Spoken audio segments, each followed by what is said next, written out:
Oh, this guy's upset. Shout out Crypto.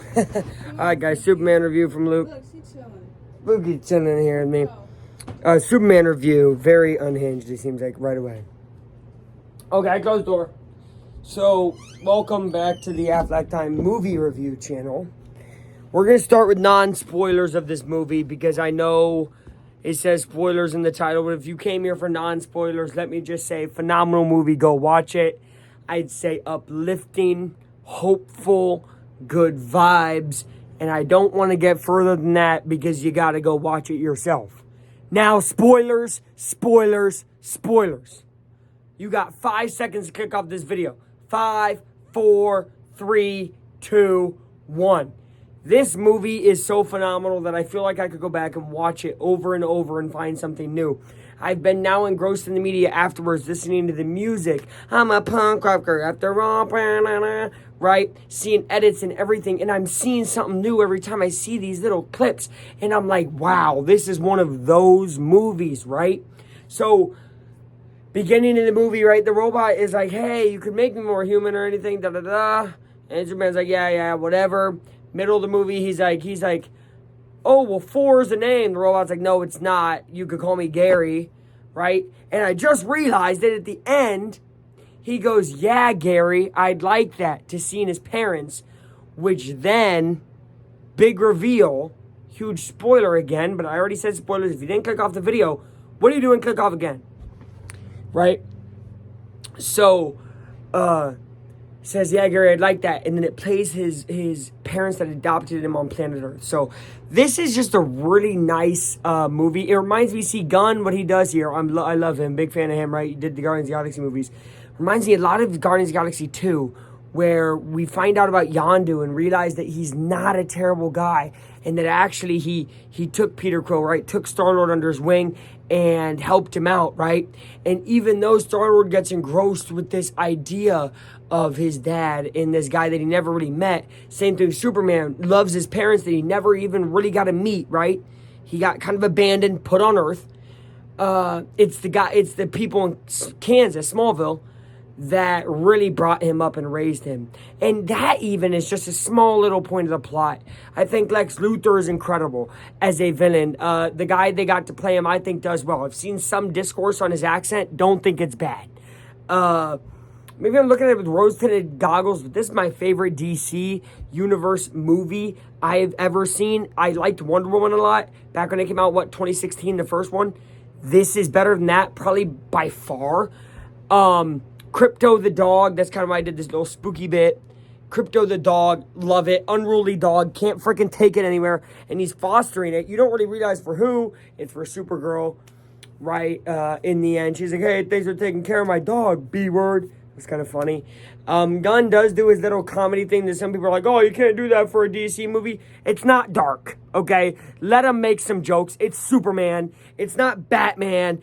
I'm sorry, but we had this like collision in the early 2010s with Man of Steel, stuff like that, where we made Superman dark and gritty, right? We have enough dark and gritty Supermans. Go watch all the TV shows where you got Superman level guys killing people. What we need now is hope, and this movie brought hope. Just the monologues he says, the things that Superman says feel so Superman. Oh my gosh. When he basically is over there like walking out like, I am human. I fight and make mistakes every day and try to make up for them. And I was like, whoa. That monologue scene, like, whoa. Looked at Chloe. We watched it together. We were inspired. Very good. Inspirational movie. I mean, this is just one that you leave the theater smiling. You were in the theater smiling. You wake up the day after thinking about the movie. I woke up today.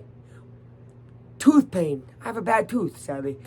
Second thing I thought about, wow, what a great movie I watched last night. That's how good of a movie this was. This is one of those things where I feel like you got to watch it in theaters. Maybe I should have said this before the spoiler thing, whatever. But I feel like watch it in theaters. This was blockbuster. This was meant to be watched on the big screen. So many great actors and actresses. The guy who played Mr. Terrific did great. The guy who had like the elemental powers, awesome. Loved him, his little B plot, kind of having to get his kid there while they were in the ripped portal in time or whatever. And also, Lex Luthor, the villain, just being a simple villain. I think what this movie does so well, two big things that Marvel's really gotten away from, and I think it's because Marvel's gotten so big, but since this movie still has to be grounded, you know, with probably less of a budget technically and different things, whatever, although they probably gave it to Gunn, but what he's able to do so well is bring people and characters to things that you wouldn't have fully thought. Not like Pratt before he was Star-Lord wasn't big, but when he became Star-Lord, it just felt right. But he can still do other movies, and you can see him as whatever character, right? And I think that's what we see here. The guy who plays Superman, the guy who plays Lois Lane, plays Mr. Terrific, yada, yada, yada, Lex Luthor. We're going to be able to see them as other characters, but they do so well here, but they're not super big name guys, right? For example, there's some like huge name guys in the Fantastic Four where it's like, how am I going to be able to watch this? You know, it just feels like we have such big names always in Marvel. This movie just felt grounded with not as many big names, and also it was simple, right? We didn't have, oh, there's this going on and that going on. Yeah, sure, there's a portal ripped in time and people think that some of the plot holes exist, whatever. I'm going to be honest, if you watch the movie, you just have fun with it, there's really not a hole. You just go along the ride with it and you'll understand the movie just fine. I feel like if you get stuck on things, if you're an overthinker of things, you like to overcomplicate things, Ben Shapiro, because bro was overthinking the movie. Oh, there's a hole here. No, there's really not a hole. I'll be honest, there's a hole in your brain. Keep watching the movie. It will flow. Is there issues if you stick on the issues? Of course. You know, just like video games, I mean, if you stay in the same place going in a circle enough, eventually the game will glitch. Oh, what the hell? There's a glitch in the game. Knock it off. Let the movie flow, okay? Second thing. Again, movie's just more relatable of okay, bad guy, guess what? Bad guy, big reveal in the end, he's just jealous, bro. He just doesn't like Superman because he's strong and everybody loves him, yet he's a genius and nobody likes him. That's literally his whole motivation. It's not like, oh my God, it's literally just, I hate Superman, I'm jealous of bro. That's awesome. So simple, because I think we can all relate. We've all maybe been jealous before. We wouldn't go trying to tear the universe apart, but that's what Lex Luthor is. He's petty. And I like that, you know, he can be more dark and he can be more angry and like them, all the villains, right?